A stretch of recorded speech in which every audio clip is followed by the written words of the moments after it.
আর কত কোটি আমনে গনেন, আমার সময় নাই। কোটি কোটি ফেরেশতা টেনে আনবে, আর জাহান্নাম তার একটা বিকট চিৎকার দিবে। এক চিৎকারে পুরা হাসরের ময়দানের সবাই চিৎকার দিয়া উঠবে, ইয়া রব্বি নাফসি নাফসি, আল্লাহ আমাকে মাফ করেন, আমাকে মাফ করেন, আমাকে মাফ করেন, আমাকে মাফ করেন, আমাকে মাফ করেন। আদম থেকে ঈসা নবী ওনারা বলবেন, ফেরেশতারা বলবেন, জিনরা বলবেন, আম্বিয়ারা বলবেন, আউলিয়ারা বলবেন, আতকিয়ারা বলবেন, আসফিয়ারা বলবেন, সাহাবারা বলবেন, ওলামারা বলবে, মুহাদ্দিসিন বলবে, মুফাসসিরিন বলবে, ফুকাহা বলবে, খুতাবা বলবে, আইম্মা বলবে, মুআজ্জিন বলবে, হাফেজে কোরআন বলবে, সাধারণ মানুষ বলবে, হর ইনসান বলবে।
আখিরাতে অনেক সম্মান দিবেন আমি জানি, কইছেন আমারে, কিন্তু আল্লাহ আমার এত কিছুর পরেও আমার ভয় হয়, আমার হাসরের মাঠের ভয় লাগে, আমি মুহাম্মদেরও ভয় লাগে।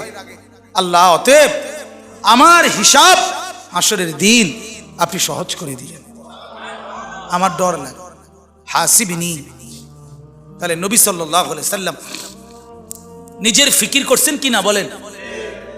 নিজের ফিকির। তাহলে আমার সবচেয়ে বড় ফিকির হলো আমার মৃত্যু পরবর্তী ফিকির। দুনিয়া কোনো না কোনো ভাবে পার হয়ে যাবে, কাত হলেও চিত হলেও, হাসলেও কাঁদলেও, সুখে থাকলেও দুঃখে থাকলেও, রাত হলেও দিন হলেও, কোনো না কোনো এক সুরতে, কোনো না কোনো এক ভাবে ঘন্টা মিনিট সেকেন্ডগুলো পার হয়ে যাবে।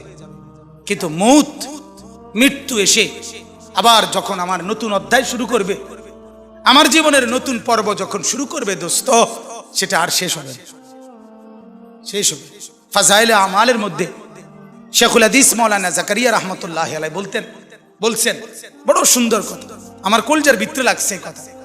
উনি বলছে, হে দুনিয়ার ভাইয়েরা, দুনিয়ার সর্বোচ্চ বিপদ, সর্বোচ্চ অসুখ, সর্বোচ্চ যন্ত্রণা, মনে করেন সর্বোচ্চ ভয়ঙ্কর ক্যান্সার, এটাও যদি হয়, তিনি বলেন সেটারও তো একটা সমাপ্তি আছে, যে মৃত্যু হবে, আর মৃত্যু হইলে এটার সমাপ্তি শেষ।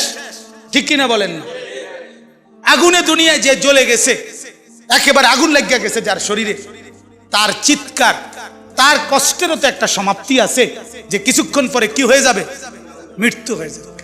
শেখুল হাদিস মাওলানা জাকারিয়া রহমতুল্লাহ বলে, কিন্তু আখিরাত আর পরকাল, কবর আর হাসরের জাহান্নামের কষ্ট, যন্ত্রণা, দুঃখ আর মুসিবত মেরে মোহতারাম যখন শুরু হবে, সেটা আর কোনোদিন মৃত্যুর মাধ্যমেও শেষ হবে না।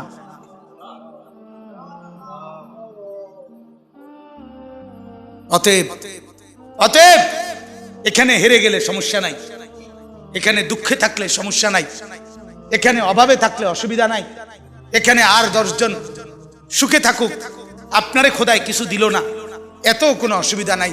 কিন্তু মৃত্যু নামের যখন আমার আসবে, এরপরে যেই অংশ শুরু হবে, সেখানে যদি আমি কামিয়াব হইতে পারি, সেখানে যদি আমি সফল হতে পারি, সেখানে যদি আমি মাফ পাইতে পারি, ওটাই আমার আসল সফলতা, ওটাই আমার আসল কামিয়াবি। ঠিক কিনা বলেন? ফারুক আয়াম টিভি। ফারুক আয়াম টিভি, হক্কানি ওলামাদের আগামীর পথ চলা।